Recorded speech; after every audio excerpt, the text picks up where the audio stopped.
Welcome foodies. இது Kongu recipe box with Sivaranjini.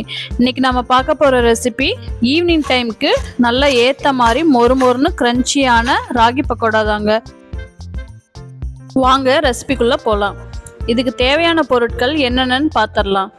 1 cup ragi மாவு, 2 medium size வெங்காயம் நீளமாக கட் பண்ணி எடுத்துக்கோங்க. பொடி பொடியாக நறுக்கின ஒரு பச்சை மிளகா, பொடி பொடியாக நறுக்கின கருவேப்பிலை, 2 டேபிள் ஸ்பூன் பொட்டுக்கடலை, 1 டீஸ்பூன் ஜீரகம், 1 டீஸ்பூன் மிளகாத்தூள், தேவையான அளவு உப்பு. இப்போ எப்படி செய்கிறதுன்னு பார்க்கலாம் வாங்க.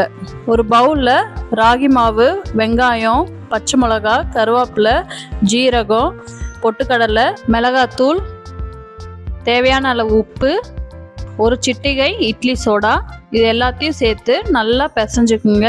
ஃபஸ்ட்டு தண்ணி ஊற்றாமல் நல்லா பிசைஞ்சிங்கன்னா தான் எல்லா பக்கமும் உப்பும் மிளகாத்தூளும் நல்லா பிடிக்கும். இப்போ தேவையான அளவு தண்ணி சேர்த்து நல்லா பக்கோடா பதத்துக்கு பிசைஞ்சு எடுத்துங்க. ஃபஸ்ட்டே தண்ணி நிறையா ஊற்றிடாதீங்க, அப்புறம் மாவு பதம் மாறி போயிடும். கொஞ்சம் கொஞ்சமாக தண்ணி தெளித்து பிசைஞ்சு எடுத்துக்குங்க. நல்லா இந்த மாதிரி கெட்டியாக பிசைஞ்சு இந்த பதத்துக்கு இருக்கணுங்க. இனி வாங்க பக்கோடா போடலாம். அடுப்பை பற்ற வச்சுட்டு ஒரு கடாயில் தேவையான அளவு எண்ணெய் சேர்த்து நல்லா எண்ணெய் சூடாகிற வரைக்கும் வெயிட் பண்ணுங்கள். எண்ணெய் சூடாகிறது எப்படி தெரியும்னா, இந்த மாதிரி சின்னதாக போட்டிங்கன்னா போட்டோன்னே மேலே எலும்பும். அப்புறம் எல்லா மாவையும் கொஞ்சம் மாதிரி கிள்ளி கொஞ்சம் கொஞ்சமாக போட்டு எடுத்துக்கோங்க. பக்கோடா போடையில் அடுப்பை என்றைக்குமே மீடியம் ஃப்ளேமில் வச்சுக்கோங்க. அப்போ தான் உள்ளே நல்லா வெந்து மொறுன்னு வரும்.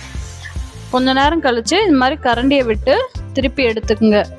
இப்போ நல்லா மொறுன்னு நல்லா வெந்து வந்துருச்சுங்க. நீ எடுத்துக்கலாம். அவ்வளோதாங்க, சூடான மொறுன்னு ராகி பக்கோடா ரெடி. இங்கே பாருங்கள் எவ்வளோ மொறுன்னு ராகி பக்கோடா வந்திருக்கு.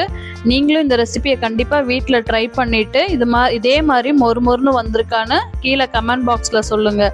இந்த மாதிரி ஹெல்த்தியான ரெசிபி வேணும்னா கொங்கு ரெசிபி பாக்ஸை லைக் பண்ணுங்கள், ஃப்ரெண்ட்ஸ் அண்ட் ஃபேமிலியோட ஷேர் பண்ணுங்கள், கமெண்ட் பண்ணுங்கள், மறக்காமல் சப்ஸ்கிரைப் பண்ணிவிட்டு பெல் ஐக்கானையும் தட்டிடுங்க.